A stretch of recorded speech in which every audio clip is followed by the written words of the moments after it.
এই সেই কিন্তু ঐতিহাসিক লর্ড ক্যানিংয়ের পুরনো বাড়ি। এখানে কিন্তু ছেলে মেয়ে নির্বিশেষে কিন্তু ভিডিও রিল তৈরি করছে। মানে বললাম যেরকম যে এই জায়গাটা হয়েছে মানে রিল কন্টেন্ট তৈরি করার জন্য। কত ঝিনুক, মানে ছোট ছোট সাইজগুলো ঝিনুকের, কিন্তু প্রচুর ঝিনুক রয়েছে। ইউটিউবের কিছু দুষ্টু ছেলে মেয়েরা এই বাড়িটাকে আখ্যা দিয়েছে কিনা ভুতুড়ে বাড়ি। এখানে সিটিং অ্যারেঞ্জমেন্ট করা রয়েছে এবং এই পাশ থেকে কিন্তু খুব সুন্দরভাবে ম্যানগ্রোভটা দেখা যাচ্ছে। তো এই স্পেশালিটিটাই হচ্ছে এই রেস্টুরেন্টের। পার্কটার সামনেই কিন্তু লেখা রয়েছে আমার প্রাণের শহর লাভ ক্যানিং। নদীকে কিন্তু কেন্দ্র করে দু পাশটা ধরে কিন্তু গড়ে উঠেছে এখানে ম্যানগ্রোভ অরণ্য। সেই সুন্দরবনের যেই ঝলকটা সেটা কিন্তু আমরা ক্যানিংয়েই দেখতে পাচ্ছি। হ্যাঁ, সব জায়গায় এখানে সব সকাল হলেই সব পায়খানা করতে হয়। আর এই কিন্তু হচ্ছে সেই মাতলা সেতু। মাতলা সেতু দিয়ে কিন্তু কন্টিনিউয়াসলি কিন্তু এখানে গাড়ি ঘোড়া চলাফেরা করছে। কিনতে হয়েছে না বাড়ির? এগুলো না, কিনতে হয়েছে, বাড়ির ছিল। এবার আমরা কিন্তু একদমই আশায় ছিলাম না যে আমাদের ছাতা পাওয়া যাবে।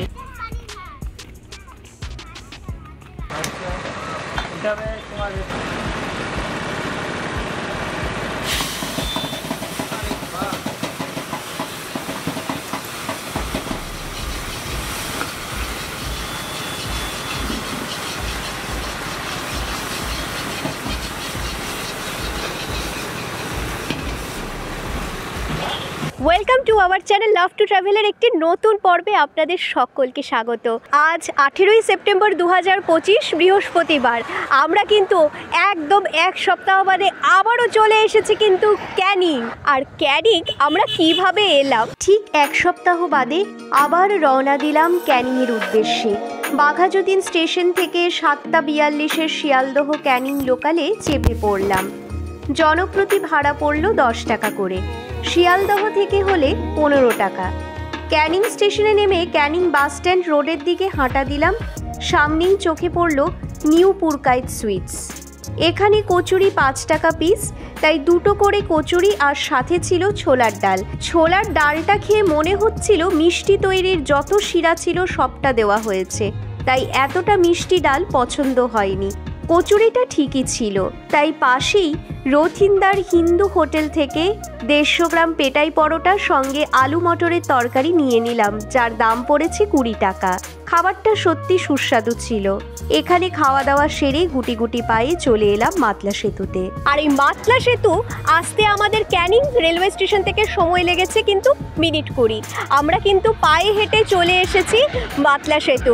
আর আজ কিন্তু আমরা এক্সপ্লোর করব পুরো ক্যানিং শহর এবং শহরতলির যেই সমস্ত দ্রষ্টব্য স্থানগুলো রয়েছে সেগুলো। তো আমাদের আজকের ক্যানিংয়ের প্রথম গন্তব্য হচ্ছে কিন্তু এই মাতলা সেতু। তো চলুন আমাদের সঙ্গে আপনারাও দেখতে থাকুন। আমরা কিন্তু আজকে এক্সপ্লোর করছি এই মাতলা সেতুকে। এই সেতুর দৈর্ঘ্য হচ্ছে 644 মিটার অথবা 2113 ফুট। মাতলা ব্রিজের উপর থেকে কিন্তু এই যে পুরো ভিউটা, মানে পুরো দৃশ্যটা দেখতে এত সুন্দর লাগছে। আমি জানি না আমাদের ক্যামেরায় কতটা আপনাদের কাছে পৌঁছতে পারছে এই অপরূপ দৃশ্য, কিন্তু আমরা খালি চোখে যেটা দেখছি সেটা মানে ভাষায় কল্পনা করা অতীত। মানে এতটা সুন্দর লাগছে। এই মাঝখানটায় যেরকম রয়েছে মাতলা নদী, মাতলা নদীকে কিন্তু কেন্দ্র করে দু পাশটা ধরে কিন্তু গড়ে উঠেছে এখানে ম্যানগ্রোভ অরণ্য। আর এটা তো এই ক্যানিং অঞ্চলের বৈশিষ্ট্য। এর আগের পর্বের ভিডিওতে আপনারা ডাবুগ্রাম দেখেছেন, সেই ডাবুগ্রামেও কিন্তু সেই একই চিত্র, ম্যানগ্রোভ অরণ্য। মানে মনেই হচ্ছে যে আমরা একদম সুন্দরবনের কাছে আছি, কারণ সুন্দরবন মানেই কিন্তু ম্যানগ্রোভ। তো সেই সুন্দরবনের যেই ঝলকটা সেটা কিন্তু আমরা ক্যানিংয়েই দেখতে পাচ্ছি। আমরা কিন্তু মাতলা ব্রিজের উপর দিয়ে অর্ধেকটা হেঁটে চলে এসেছি আর আমাদের সময় লেগেছে 15 মিনিট। আর অর্ধেকটুকু বাকি রয়েছে, সেটুকু হেঁটে ওপারে গিয়ে কথা বলছি।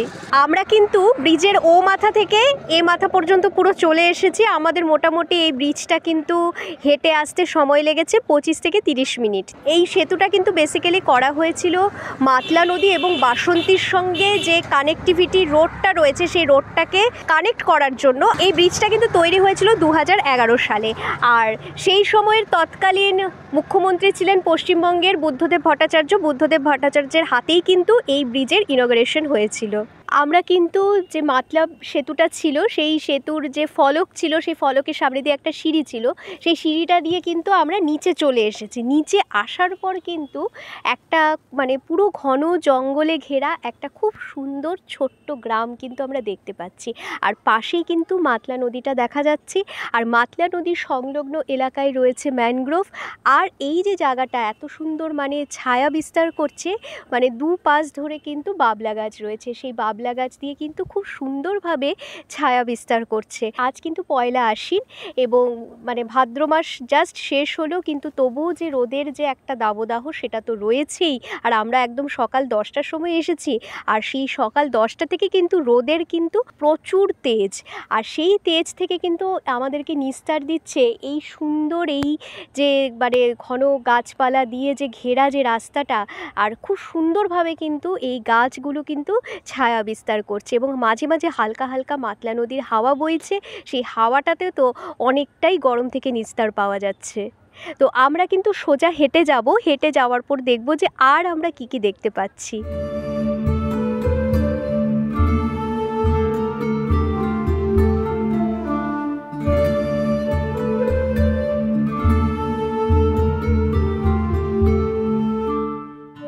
এই রাস্তা দিয়ে হাঁটতে হাঁটতে রাস্তার দুধারের পরিবেশটা খুবই সুন্দর, কিন্তু মাঝে মাঝে হলুদ কাঁদা দেখতে পাবেন।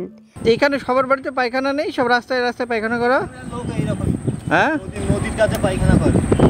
বাড়িতে পায়খানা সরকার থেকে তো ফ্রিতে পায়খানা দিয়েছে বাড়িতে। ওদের দেয়নি, বুঝি ওদের দেয়নি, ওরা ওই জন্য। এই তো লাইন হয়ে তো সব। হ্যাঁ, সব জায়গায় এখানে সব সকাল হলেই সব পায়খানা করতে হয়। আমাদের দিয়েছে, আমরা বাথরুম করে নিয়েছি। আপনাদের বাড়ি এখানে? আমাদের বাড়ি এখানে না, আমাদের বাড়ি সেই জীবনতলা। সরকার থেকে নির্মল বাংলা প্রকল্পে শৌচালয় নির্মাণ করা হয়েছে, বাড়ি বাড়ি শৌচালয় দেখতেও পাওয়া যাচ্ছে। কিন্তু এই দেখে যা মনে হলো এখানকার লোকজন এত সুন্দর প্রাকৃতিক পরিবেশে শৌচকর্ম করতেই অভ্যস্ত।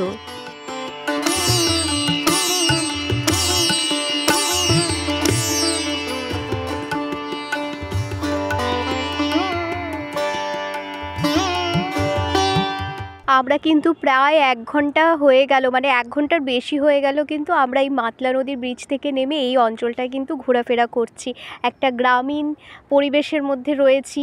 1 সপ্তাহ আগেই আমরা কিন্তু ডাবু থেকে ঘুরে গেছি, সেই ডাবু গ্রাম আপনাদেরকে দেখিয়েছি। আজ কিন্তু মাতলা নদী সংলগ্ন এই গ্রাম আবার আমরা ঘুরছি। আর এখানে দেখা যাচ্ছে এই জায়গাটা স্পেশালি খুব ভালো লাগছে দেখে, কারণ এখানে কিন্তু অনেকগুলো নৌকো রেখে দেওয়া হয়েছে, তো দেখে ভালো লাগছে। মানে পরিবেশটা একটা নিরিবিলি জায়গা রয়েছে, অনেকগুলো নৌকো কিন্তু এখানে, বেশ কয়েকটা নৌকো কিন্তু এইভাবে পাড়ের মধ্যে রাখা রয়েছে। আর এই কিন্তু হচ্ছে সেই মাতলা সেতু। মাতলা সেতু দিয়ে কিন্তু কন্টিনিউয়াসলি কিন্তু এখানে গাড়ি ঘোড়া চলাফেরা করছে। এই ব্রিজটার নিচটাই হচ্ছে কিন্তু মাতলা নদী। আর তো যেরকম ম্যানগ্রোভ রয়েছে, ঘন জঙ্গল, গাছপালা, এই কিন্তু মাতলা নদী সংলগ্ন গ্রামীণ পরিবেশ। আপনারা যদি এই নিরিবিলি জায়গাটা ঘুরতে আসেন তাহলে আপনারা এই লাস্ট একদম যে মাতলা নদীর মানে ব্রিজটা রয়েছে, মাতলা ব্রিজ, সেই ব্রিজের নিচ দিয়ে সিঁড়ি দিয়ে চলে আসলে এই যে সোজা রাস্তাটা চলে আসছে, মানে সিঁড়ি দিয়ে যেই বাঁক নিয়েছে রাস্তা, এই সোজা রাস্তাটা দিয়ে চলে এলেই কিন্তু আপনারা এই জায়গাটা পেয়ে যাবেন। এবং এখানটা দিয়ে হেঁটে কিন্তু অনেকটা দূর পর্যন্ত কিন্তু যাওয়া যাচ্ছে এবং সেখানটাও কিন্তু সেই একই চেনা ছবি। সেখানে যেরকম মৎস্য চাষ হচ্ছে, পাশাপাশি ম্যানগ্রোভ রয়েছে এবং সেখানটায় কিন্তু একটা ছোট্ট মন্দিরও রয়েছে। আপনারা কিন্তু এলে এই রাস্তাটা দিয়ে কিন্তু সোজা চলে গেলে কিন্তু মন্দির পর্যন্ত যেতে পারবেন। এরপরও যাওয়া যাবে, সেই মন্দিরটা পর্যন্ত গিয়েছিলাম এবং মন্দিরটা থেকে কিন্তু আবারও আমরা সেই ফেরত যাচ্ছি।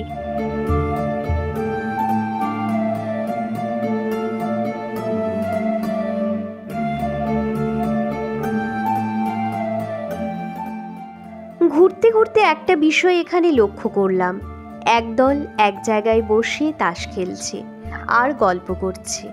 একটু দূরেই কিছু যুবকের দল মোবাইল গেমিং বা ফ্রি ফায়ার খেলছে, কেউ কারোর সঙ্গে কোনো কথা নেই, মোবাইলেই আসক্ত। একেই বুঝি বলে জেনারেশন গ্যাপ। একদল মত্ত ভার্চুয়াল জগতে, আরেক দল রয়েছে রিয়েলিটিতে।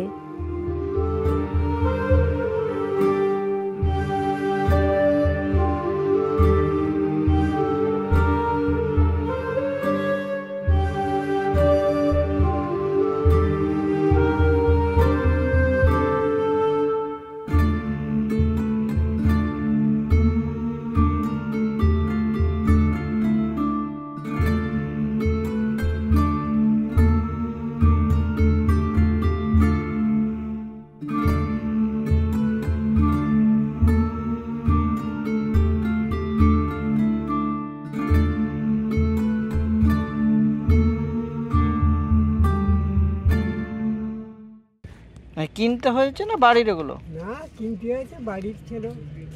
কত করে নিচ্ছে এগুলো সব এখন? কত করে নেয়? 100 কিলো। কাঁচা? তারপরে বেকে শুকোতে হচ্ছে।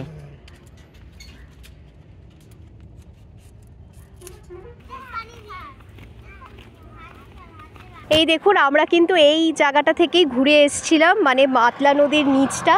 আর এখন যা দেখতে পাচ্ছি জল অনেকটা কমে গেছে, তো সম্ভবত ভাটা চলছে, কারণ না হলে আমরা যখন এসেছিলাম সেই সময় কিন্তু অনেকটাই জল ছিল। ক্যানিং রেলওয়ে স্টেশন থেকে মাতলার ব্রিজ যেটা রয়েছে সেইখান পর্যন্ত আসার সময় কিন্তু আপনার ডান দিকে একটি পার্ক পড়বে, যে পার্কটির নাম হচ্ছে কিন্তু সময় পাস। পার্কটার সামনেই কিন্তু লেখা রয়েছে আমার প্রাণের শহর লাভ ক্যানিং। এই পার্ক কিন্তু সবার জন্য, আর সবসময় খোলা থাকছে। দেখছি আমরা সকালবেলা যখন যাচ্ছিলাম তখনও খোলা ছিল, এখন যাচ্ছি এখনও খোলা রয়েছে। আমার যেটা মনে হয় এখানটায় কিন্তু একদম যদি আপনারা সকালবেলা আসেন আর যদি আপনারা বিকেল দিকে আসেন তবে কিন্তু একটা যেটা সান্ধ্যকালীন ভাইবস থাকে যে কোনো পার্কে, সেই ভাইবসটা কিন্তু আপনারা পাবেন। আর এছাড়া যদি আপনারা দিনের বেলাও যদি সময় কাটাতে চান তাহলে দিনের বেলাতেও আপনারা কিন্তু এখানটাতে অনায়াসেই একটু নিরিবিলিতে সময় কাটাতে পারবেন। আমাদের কিন্তু মাতলা ব্রিজ ঘোরা সম্পূর্ণ হয়ে গেছে। এবার আমাদের যেটা পরবর্তী গন্তব্য রয়েছে সেটা হচ্ছে লর্ড ক্যানিংয়ের হাউস এবং মৌখালি ব্রিজ। তো সেটা যেহেতু একটু বেলার দিকে, মানে মৌখালি ব্রিজের যে ভাইবসটা রয়েছে সেটা বিকেল দিকে বা সান্ধ্যকালীন যে ভাইবসটা সেটা খুব ভালো লাগে। তো এবার যেহেতু অলরেডি দুপুর হয়ে গেছে এবং এই মানে রাস্তা দিয়ে যেতে যেতেই কিন্তু এই গ্যালাক্সি রেস্টুরেন্টটা দেখতে পেলাম, এবং গ্যালাক্সি রেস্টুরেন্টের যেটা স্পেশালিটি হচ্ছে এখানে খুব সুন্দরভাবে কিন্তু ম্যানগ্রোভ অরণ্য আপনি উপভোগ করতে করতে খাওয়া দাওয়া করতে পারবেন। কিন্তু আজ যেহেতু খুব গরম পড়েছে, সেই গরমে কিন্তু বাইরের যে অ্যাম্বিয়েন্সটা রয়েছে, যে ম্যানগ্রোভ দেখে দেখে খাওয়া দাওয়া করা, সেটা কোনোভাবেই কিন্তু সম্ভব হচ্ছে না। সেই জন্য আমরা ভেতরটায় চলে এলাম। আপনাদেরকে কিন্তু আমরা বাইরেটাও ঘুরে দেখাবো। এবার আমরা কিন্তু এখানে অর্ডার করে নিয়েছি 1 প্লেট এগ চিকেন নুডলস, আর যার দাম পড়েছে 140 টাকা। এই 1 প্লেটের যে কোয়ান্টিটি রয়েছে সেটা যথেষ্ট ভালো রয়েছে, দুজনের শেয়ারেবল, আর টেস্ট কিন্তু যথেষ্ট ভালো। মানে আমার কিন্তু বিশেষ করে ভালোই লেগেছে টেস্ট, আমি একটু বাড়িয়ে বলছি না, মানে টেস্ট ঠিকঠাকই আছে। এই দেখুন বাইরের অ্যাম্বিয়েন্সটা কতটা সুন্দর, মানে একদম পাশ থেকে কিন্তু ম্যানগ্রোভ দেখা যাচ্ছে। কিন্তু এখন যেহেতু প্রচুর রোদ গরম, আপনারা যদি আসেন বিশেষ করে সন্ধ্যের দিকে যদি আসেন তাহলে কিন্তু একটা খুব সুন্দর অ্যাম্বিয়েন্স পাবেন। আর এই গরম রোদের জন্য আমরাও কিন্তু এই বাইরেটাতে বসে খাওয়া দাওয়া করতে পারলাম না। তো দেখতেই পাচ্ছেন কতগুলো এখানে সিটিং অ্যারেঞ্জমেন্ট করা রয়েছে, এবং এই পাশ থেকে কিন্তু খুব সুন্দরভাবে ম্যানগ্রোভটা দেখা যাচ্ছে। তো এই স্পেশালিটিটাই হচ্ছে এই রেস্টুরেন্টে। আপনারা যদি আসেন আমাদের রেকমেন্ডেশন রইল আপনারা কিন্তু বিকেল দিকে আসবেন, কারণ বিকেল দিকে আসলে কিন্তু এখানে যে খাবার দাবারগুলো রয়েছে সেগুলো কিন্তু একটু মানে লাঞ্চ আমরা করে নিয়েছি সেটা কোনো ব্যাপার না, কিন্তু বিকেল দিকে আসলে আমার মতে ভালো। কারণ এই যে সিটিং অ্যারেঞ্জমেন্টটা রয়েছে বা বাইরের যে পরিবেশটা দেখে, এখানে আপনারা ম্যানগ্রোভ দেখতে পাচ্ছেন, এখানে বসে কিন্তু খুব সুন্দরভাবে খাওয়া দাওয়া করতে পারছেন। Welcome to Lord Canning house. এই সেই কিন্তু ঐতিহাসিক লর্ড ক্যানিংয়ের পুরনো বাড়ি। বর্তমানে কিন্তু বাড়িটা পুরো জরাজীর্ণ অবস্থায় রয়েছে, মানে যখন তখন মনে হচ্ছে মাথার উপর ছাদ ভেঙে পড়তে পারে এমন একটা অবস্থা। যাই হোক, আমরা কিন্তু এই পুরো বাড়িটা ঘুরে দেখছি। এবার বিষয়টা হচ্ছে ইউটিউবের কিছু দুষ্টু ছেলেমেয়েরা এই বাড়িটাকে আখ্যা দিয়েছে কিনা ভুতুড়ে বাড়ি। আমরা কোথাও ভূত প্রেত কিন্তু দেখতে পেলাম না। বিষয়টা হচ্ছে এখন বেলা 3টে বাজে, 3টের সময় আর কোত্থেকে ভূত প্রেত আসবে? যদি রাত্রেবেলা থাকা যেত বা স্টে করা যেত তাহলে বোঝা যেত যে আদৌ এখানে ভূত প্রেত আছে কিনা। চলুন এই বাড়িটা আমরা ঘুরে দেখে নিতে নিতে এই বাড়ির কিছু ইতিহাস সম্পর্কে 2-4টি কথা জেনে নেওয়া যাক। ক্যানিং হাউস যেতে হলে ক্যানিং বাস টার্মিনাসের রাস্তাটি ধরে আপনাকে যেতে হবে। দক্ষিণ 24 পরগনা জেলার মাতলা নদীর তীরে লর্ড ক্যানিংয়ের এই বাড়িটি। লর্ড ক্যানিং ভারতবর্ষের শেষ গভর্নর জেনারেল ও প্রথম ভাইসরয় ছিলেন। তিনি এখানে একটি অট্টালিকা নির্মাণ করেন যেটি ক্যানিং হাউস নামে পরিচিত। মাতলা নদীতে বন্দর তৈরির লক্ষ্যে অট্টালিকাটি নির্মিত হয়। এই অট্টালিকাটি তৈরি হওয়ার সময় ক্যানিং সাহেব কয়েক দফায় এখানে থেকেছিলেন। পরবর্তীকালে মাতলা নদী নাব্যতা হারানোয় ক্যানিং বন্দর প্রকল্পটি পরিত্যক্ত হয়। ইটের তৈরি দ্বিতল এই অট্টালিকাটি লম্বা বারান্দা ও খিলানযুক্ত। ঔপনিবেশিক স্থাপত্যের প্রভাব লক্ষ্য করা যায় এই বাড়িটিতে। প্রথম তল থেকে দ্বিতল ওঠার জন্য রয়েছে একটি প্রশস্ত কাঠের সিঁড়ি। পশ্চিমবঙ্গ হেরিটেজ কমিশন 2001-এর আইন অনুযায়ী 2018 সালে এই বাড়িটিকে ঐতিহ্যশালী ভবনের স্বীকৃতি দেওয়া হয়েছে। 2001 সালে 2 নম্বর যে ধারা রয়েছে সেই ধারা অনুসারে কিন্তু এই পুরনো বাড়িটি কিন্তু হেরিটেজ ঘোষণা করা হয়েছে। কিন্তু হেরিটেজ ঘোষণা করা হয়েছে ঠিকই, কিন্তু আমার মতে কিন্তু বাড়িটি সংরক্ষণ করে রাখা দরকার, কারণ বাড়িটির যেরকম জরাজীর্ণ অবস্থায় রূপান্তরিত হয়েছে, যে কোনো মুহূর্তে কিন্তু বাড়ির ছাদ ভেঙে পড়ে যেতে পারে। তো ঠিক আছে, কোনো কিছু বিকৃতি করা যাবে না, কিন্তু সংরক্ষণ তো আমরা করে রাখতে পারি ভালোভাবে। এই হচ্ছে কিন্তু লর্ড ক্যানিং হাউস। আর এই লর্ড ক্যানিংয়ের হাউসের পেছন দিকটা দিয়ে চলে আসলেই কিন্তু যেটা প্রচণ্ড রূপে ভাইরাল হয়েছে সেই মৌখালি ব্রিজ। তো আমরা কিন্তু একদম আমাদের আজকের এই পর্বে একদম শেষের দিকে চলে এসেছি, কারণ আমাদের যেটা ক্যানিং ভ্রমণের যেটা ট্যুর প্ল্যান ছিল সেই ট্যুর প্ল্যানের কিন্তু আমাদের আজকে শেষ গন্তব্য হচ্ছে এই মৌখালি ব্রিজ। তো আমরা আজকে এখন কিন্তু প্রায় বিকেল 4টে বাজতে চলেছে, আর আমরা কিন্তু ইচ্ছে করে একটু বিকেল দিকে এসেছি, কারণ এই মৌখালি ব্রিজে শুনেছি সান্ধ্যকালীন ভাইবসটা কিন্তু সত্যিই দেখার মতো। তো আমরা ব্রিজের ওপরে যাচ্ছি, আর কি কি দেখতে পাচ্ছি সবটা আপনাদেরকে ঘুরে দেখাচ্ছি। এই মৌখালি ব্রিজের ওপরে ওঠার পরও কিন্তু সেই একই চেনা ছবি আমরা দেখতে পাচ্ছি। মাতলা নদী বয়ে চলেছে, তার দুধার জুড়ে কিন্তু ম্যানগ্রোভ অরণ্য। এখানেও কিন্তু তার একদম কোনো অমিল আমরা দেখতে পাচ্ছি না, একদম সেই চেনা ছবি ম্যানগ্রোভ অরণ্য, সঙ্গে কিন্তু এখানেও মাছের ভেরি করে রাখা হয়েছে। এবার আমরা ব্রিজটা কিন্তু অনেকটা লম্বা রয়েছে, আমরা এতটা ব্রিজ হেঁটে ওপারটায় যাব এবং আমরা চেষ্টা করছি নিচটাও ঘুরে দেখার। লর্ড ক্যানিং হাউসের পেছন দিকটা দিয়ে সেই ব্রিজটা ধরে চলে এলেই কিন্তু এখানে একটা বৃদ্ধাশ্রম রয়েছে, চাঁদমণি বৃদ্ধাশ্রম। আর এই বৃদ্ধাশ্রমটা পেরিয়ে গেলে সোজা কিন্তু আরেকটা ব্রিজ আমরা দেখতে পাচ্ছি। তো আমরা ওই জায়গাটা পর্যন্ত কিন্তু পায়ে হেঁটে আজকে ঘুরে দেখব। আমরা কিন্তু সেই বৃদ্ধাশ্রমটাকে পেরিয়ে কিন্তু বৃদ্ধাশ্রমকে বাঁ দিকে রেখে কিন্তু যেটা সোজা আরেকটা ব্রিজের দিকে যাচ্ছে, সেই ব্রিজটার দিকে যেতেই কিন্তু বাঁ দিক দিয়ে একটা রাস্তা চলে এসছে, সেই রাস্তাটা ধরে কিন্তু আমরা এই জায়গাটাতে চলে এসেছি। এখানটাতেও কিন্তু দুধারে ম্যানগ্রোভ রয়েছে এবং মাছের ভেরি করে রাখা রয়েছে। বৈশিষ্ট্য হচ্ছে এখানে বাবলা গাছ রয়েছে, যেই বাবলা গাছটা কিন্তু অনেকটাই এখানটায় ছায়া বিস্তার করছে। এই দেখুন, এখানটায় কিন্তু সেই ডাবুর মতো একদম একই ব্যাপার, ডাবুর থেকেও ডেঞ্জারাস অবস্থা। একটা ক্যানেল রয়েছে, আর এই ক্যানেলটা কিন্তু পারাপার করার জন্য শুধু একটাই মাত্র কাঠের গুঁড়ি দিয়ে এখানে রয়েছে, যেটা দিয়ে কিন্তু আপনি এপার থেকে ওপারে চলে যেতে পারবেন, আর উপরটা বাঁশ দিয়ে বাঁধানো রয়েছে। তো এইটা দিয়ে আমার পক্ষে যাওয়া অসম্ভব ব্যাপার। এবার সেই অসাধ্য সাধন করেছিলাম ডাবুতে, সেটা আলাদা বিষয়, কিন্তু এখানে আমি পারবো না। তো আমাদের ক্যামেরা পার্সন পারাপার হচ্ছে, ও পারে যাওয়ার পর আর কি কি দেখা যাচ্ছে সবটা আমাদের ক্যামেরার চোখ দিয়ে আপনারা দেখতে থাকুন।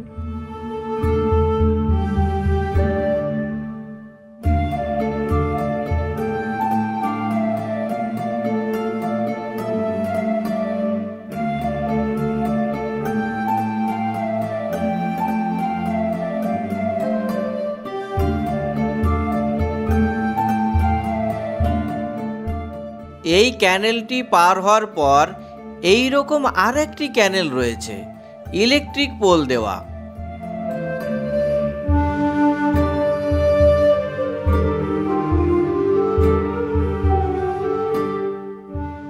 আর যারা মৎস্য চাষ করেন তাদের থাকার জন্য এই রকম ঘর আছে, কিন্তু এই মুহূর্তে কাউকেই দেখা যাচ্ছে না এখানে।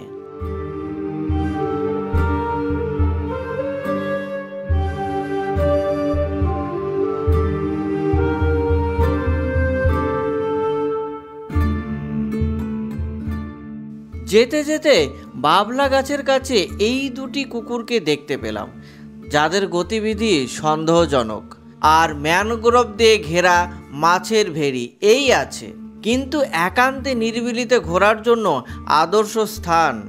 এখন যেমন 5টা বেজে গেছে, সন্ধে হচ্ছে এখানে, সান্ধ্যকালীন ভাইবসটা কিন্তু এখানে দারুণ লাগছে।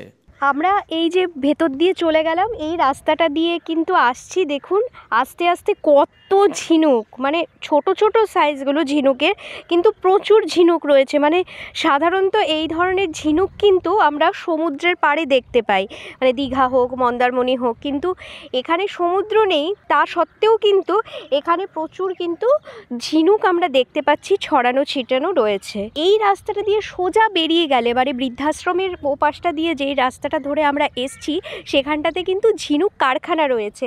তো সেটাই হয়তো কারণ হতে পারে এখানে এত ঝিনুক দেখতে পাওয়ার।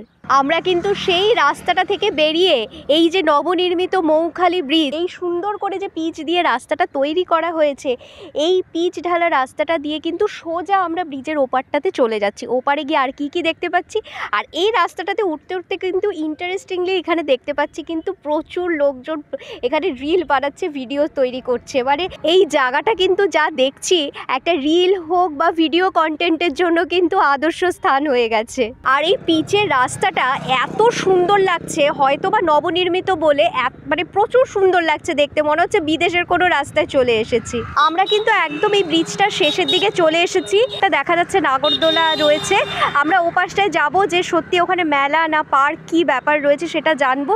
আর এই যে মানে পরিবেশটা যে হয়েছে, মানে এখানে যে দেখছি যে আস্তে আস্তে যত বেলা গড়াচ্ছে লোকজনের কিন্তু একটা সমাগম হচ্ছে, আর এখানে কিন্তু ছেলে মেয়ে নির্বিশেষে কিন্তু ভিডিও রিল তৈরি করছে। মানে বললাম যেরকম যে এই জায়গাটা হয়েছে মানে রিল কন্টেন্ট তৈরি করার জন্য, মানে সবার এখানে রিল করার একটা বেশ দেখছি হুজুক উঠেছে।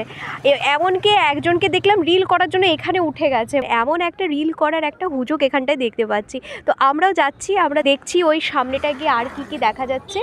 আর এই দু ধারের পরিবেশটাই কিন্তু খুব অপরূপ সুন্দর লাগছে। মানে এই যে মাছের ভেড়ি করে রাখা রয়েছে, এই পাশটায় আমরা দেখতে পাচ্ছি ম্যানগ্রোভ, আর সূর্য কিন্তু অস্ত যাবে। আমরাও কিন্তু ঠিক করেছিলাম যে এই বিকেলবেলাটাই আসবো, এবং এই বিকেলবেলার এই নতুন যে নবনির্মিত মৌখালি ব্রিজ, সেই ভাইবসটা কিন্তু আমরা নেব এবং আপনাদের সঙ্গে ভাগ করে নিচ্ছি। সেটাই আপনাদেরকে যেরকম বললাম, দূর থেকে দেখা যাচ্ছিল একটা নাগরদোলা, কিন্তু এই নাগরদোলা কিন্তু এখনও শুরু হয়নি। আর একটা দেখতে পাচ্ছি ছোটদের খেলার রাইডস রয়েছে, আরও অনেক মনে হচ্ছে এখানে রাইডস তৈরি হবে। এটা হতে পারে কোনো অস্থায়ী মেলা বসতে চলেছে, সেটা আমার কাছে সঠিক তথ্যটা নেই। আর এই যে পুরো জায়গাটা জুড়ে যে ভাইবসটা তৈরি হয়েছে, মানে যেরকম কোনো মানে আমরা সমুদ্রের দিকে যেরকম দেখি একটা ভাইবস থাকে, তো সেরকমই কিন্তু পুরো ব্রিজের দুধারে কিন্তু অনেক ক্যাফেটেরিয়া গড়ে উঠেছে। আপনারা যদি এখানে ঘুরতে আসেন তবে কিন্তু খাওয়া দাওয়ার কোনো সমস্যা হবে না, কারণ এতগুলো এখানে ক্যাফেটেরিয়া অলরেডি হয়ে রয়েছে, আরও কিছু ক্যাফেটেরিয়া তৈরি হয়ে উঠছে। তো যা বোঝা যাচ্ছে বিগত আরও কয়েক বছর, যত বছর যাবে তত কিন্তু আরও এই জায়গার উন্নতি হবে, এবং ভালোভাবে কিন্তু এটা একটা ভালো দারুণ ট্যুরিস্ট স্পট হিসেবে গড়ে উঠবে নিঃসন্দেহে। আমরা এই মুহূর্তে রয়েছি প্রকৃতির ছোঁয়া ক্যাফেটেরিয়াতে। ক্যাফেটেরিয়াটা একদম সম্পূর্ণভাবে নতুন গড়ে উঠেছে, সেই জন্য কোনো বাইরে এখন পর্যন্ত নেম প্লেট দেওয়া হয়নি। এর যেটা একটা আপনার সিগনিফিক্যান্স রয়েছে, যেটা দেখলে বুঝতে পারবেন যে এই ক্যাফেটেরিয়াটা এখানটাতেই রয়েছে কিন্তু আই লাভ মৌখালি। তো এই বিষয়টা কিন্তু আজকাল আমরা জায়গায় জায়গায় দেখতে পারি, আর এখানটাতেও কিন্তু এই সুন্দর করে লাইট দিয়ে কিন্তু সেজে উঠেছে। আর এই যে সিটিং অ্যারেঞ্জমেন্টটা রয়েছে, সিটিং অ্যারেঞ্জমেন্টটার পাশাপাশি কিন্তু এখান থেকে মানে আপনারা এখানটায় বসে কিন্তু যেরকম খাওয়া দাওয়া করতে পারবেন, খাওয়া দাওয়ার পাশাপাশি কিন্তু আপনারা খেতে খেতে কিন্তু প্রকৃতিটাকে খুব সুন্দরভাবে উপভোগ করতে পারবেন। মানে সত্যি কিন্তু প্রকৃতির ছোঁয়া, মানে এখানটায় এলে কিন্তু প্রকৃতির ছোঁয়া আপনারা নিঃসন্দেহে পাবেন। এবং দেখতেই পাচ্ছেন দূর দূর দূরান্তে কিন্তু দেখা যাচ্ছে ম্যানগ্রোভ অরণ্য, আর তো রয়েছে মাছের ভেড়ি করা। এটাই তো হচ্ছে ক্যানিং অঞ্চলের সেই বৈশিষ্ট্য। আর এই সুন্দর প্রকৃতিকে উপভোগ করতে করতে কিন্তু আপনারা এখানে অনেক কিন্তু সুস্বাদু খাওয়া দাওয়া পেয়ে যাবেন। লেগ পকোড়া হবে, বোনলেস পকোড়া হবে, চিকেন উইংস হবে, চিকেন ফিঙ্গার হবে, এগ মোগলাই হবে, চিকেন মোগলাই হবে, রাজা মোগলাই হবে, রানী মোগলাই হবে, বাদশাহী মোগলাই হবে, সায়াব মোগলাই হবে, চিকেন বিরিয়ানি হবে, মটন বিরিয়ানি হবে, চিকেন রোল, পনির রোল, পনির মোগলাই, পনির বিরিয়ানি। আমাদের অলরেডি সবসময় খোলা। আর জনগণ কখন এসে এখানে খেতে পারে? এখানে আমাদের 5টার পর থেকে। 5টার পর থেকে কতক্ষণ অবধি? রাত 10টা অবধি। আর দিনের বেলা খোলা থাকে না? দিনের বেলা খোলা থাকে না, 5টার পর থেকে রাত 10টা অবধি। আর প্রতিদিনই খোলা? হ্যাঁ, প্রতিদিন। লোকজন মোগলাই, ললিপপ, বিরিয়ানি, অবশ্যই দাদারা আপনারা যারা আসবেন এখানে আসুন, খাবারটা নিঃসন্দেহে খুব ভালো খাবার হবে। সে একবার ট্রাই করে দেখে যাবেন কেমন হচ্ছে। আমার নাম সাকির গায়েন। আর এই ক্যাফেটেরিয়ার অ্যাম্বিয়েন্সটা দেখে এত ভালো লাগলো, মানে খুব সুন্দর করে ফুল দিয়ে লাইট দিয়ে সাজানো, আর সিটিং অ্যারেঞ্জমেন্টগুলো কিন্তু বিশেষ করে খুব সুন্দর, মানে এত সুন্দর করে কিন্তু এখানে সিটিং অ্যারেঞ্জমেন্টটা তৈরি করা আছে। আর যেটা বললাম, খেতে খেতে সুন্দরভাবে প্রকৃতিকে উপভোগ করা, তো এই সুন্দরভাবে খেতে খেতে প্রকৃতিকে উপভোগ করতে চাইলে কিন্তু আপনাদেরকে অবশ্যই আসতে হবে এই মৌখালিতে প্রকৃতির ছোঁয়া ক্যাফেটেরিয়াতে। আপনাদেরকে মেনু কার্ডটা ভিডিওর মধ্যে দিয়ে দিচ্ছি, আপনারা কিন্তু ভিডিওটি পজ করে এখানে যে যে মেনুগুলো রয়েছে সেগুলো কিন্তু দেখে নিতে পারবেন। এখানটায় কিন্তু দেখুন সূর্য অস্ত যাচ্ছে, এবং সূর্য অস্ত যে যাচ্ছে সেটা দেখতে এত সুন্দর লাগছে, তাহলে বুঝতেই পারছেন যে এই প্রকৃতির ছোঁয়াতে এলে কীভাবে প্রকৃতিকে কিন্তু আপনারা স্পর্শ করতে পারছে, মানে এখানে খাওয়া দাওয়া করছে আর খুব সুন্দরভাবে কিন্তু সানসেটটাকেও এনজয় করতে পারছে। আমরা কিন্তু এখানে চা খাচ্ছি, তো চায়ের টেস্টটা কিন্তু সত্যি খুব ভালো। আর এখানে কিন্তু আরও অনেক খাবার দাবার রয়েছে, তো পকোড়া রয়েছে, রোল রয়েছে, তো সেই খাবার দাবারগুলো আমরা ট্রাই করিনি। আপনারা যদি আসেন তাহলে ট্রাই করবেন এবং আমাদের কমেন্ট সেকশনে নিশ্চয়ই জানাবেন যে আপনাদের কেমন লেগেছে এখানকার খাবার দাবার।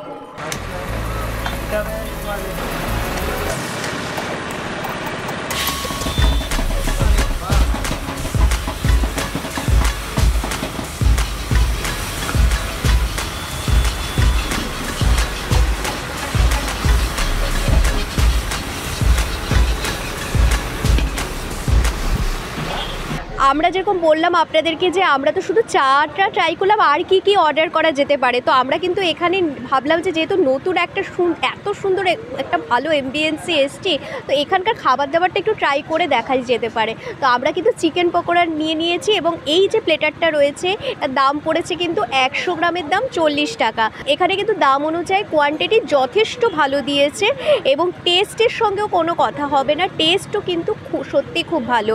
আর এই চিকেন পকোড়া কিন্তু বোনলেস নয়, বোন সমেত রয়েছে, কিন্তু টেস্ট হচ্ছে সত্যি খুব দারুণ, মানে যাকে বলে ঝাল নুন সব কিছু হচ্ছে একদম ব্যালেন্সড এবং খুব পারফেক্ট। আর চিকেন পকোড়ার যে কোটিংটা আমরা সাধারণত কলকাতায় খেয়ে থাকি, অনেক বেশি ভারী কোটিং দেওয়া থাকে, এখানে কিন্তু সেরকমটা নয়।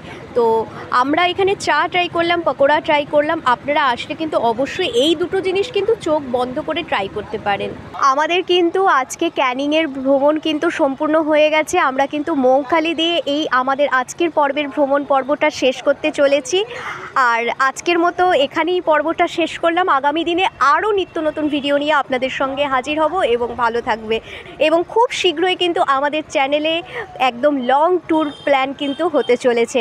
আপনারা চ্যানেল সাবস্ক্রাইব করে রাখুন এবং আমাদের চ্যানেল ফলো করতে থাকুন যে আর কি আমাদের চ্যানেলে আপনারা দেখতে চলেছেন। আর আমাদের এই ভিডিও ভালো লেগে থাকলে প্লিজ লাইক করুন এবং প্রচুর শেয়ার করুন এবং কমেন্ট করুন। আর আমাদের চ্যানেল এখনও যারা সাবস্ক্রাইব করেননি তারা দ্রুত সাবস্ক্রাইব করে ফেলুন লাভ টু ট্রাভেল, এবং পাশে দেওয়া বেল আইকনটি প্রেস করে অল নোটিফিকেশন অন করে দিতে একদম ভুলবেন না পরবর্তী সমস্ত আপডেট পেতে। আজ তবে এ পর্যন্তই, আগামী দিনে আরও নিত্য নতুন ভিডিও নিয়ে আপনাদের সঙ্গে হাজির হব। ভালো থাকবেন, ধন্যবাদ। আজকে একটা খুব বড় কাণ্ড হয়ে গেছে, সেটা হচ্ছে যে আমরা যখন এখানে ভিডিও করতে এসেছিলাম, এখানে বলতে যখন আমরা লর্ড ক্যানিং হাউসের রাস্তায় যাচ্ছিলাম, সেই সময় কিন্তু আমরা এই নিউ স্টার ক্লাবের এই প্রাক পুজো পরিক্রমাটা করছিলাম, এবং সেই সময় কিন্তু আমাদের ছাতা ছিল দুটো, সেই ছাতা দুটো আমরা কিন্তু ওখানটাতে রেখে দিয়েছিলাম, মানে ভুলবশত ঠিক নয়, হাতে জিনিসপত্র বেশি ছিল যে রেখে দিয়েছে, শ্যুট হয়ে যাবে, ছাতা দিয়ে আমরা চলে যাব।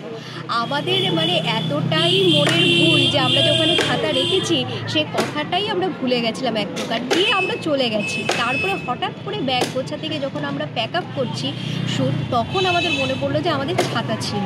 এবার আমরা কিন্তু একদমই আশায় ছিলাম না যে আমাদের ছাতা পাওয়া যাবে, কিন্তু এখানে মানে এই যে পুজোর যে মানে অর্গানাইজাররা রয়েছে এই নিউ স্টার ক্লাবের লোকজনেরা, এতটা মানে সহযোগিতা পাবো আমরা সত্যিই ভাবিনি, কারণ ওনাদের ব্যবহার এতটাই ভালো, ওনারা কিন্তু যত্ন সহকারে আমাদের ছাতাটা রেখে দিয়েছিল এবং আমরা কিন্তু আমাদের ছাতাটা ফেরত পেয়ে গেছি। আমাদের এই ভিডিওর মাধ্যমে ওনাদের প্রত্যেককে মানে নিউ স্টার ক্লাবকে এবং যত কর্মীরা রয়েছে কাজকর্ম করছে প্রত্যেককে কিন্তু আমাদের অনেক অনেক ধন্যবাদ।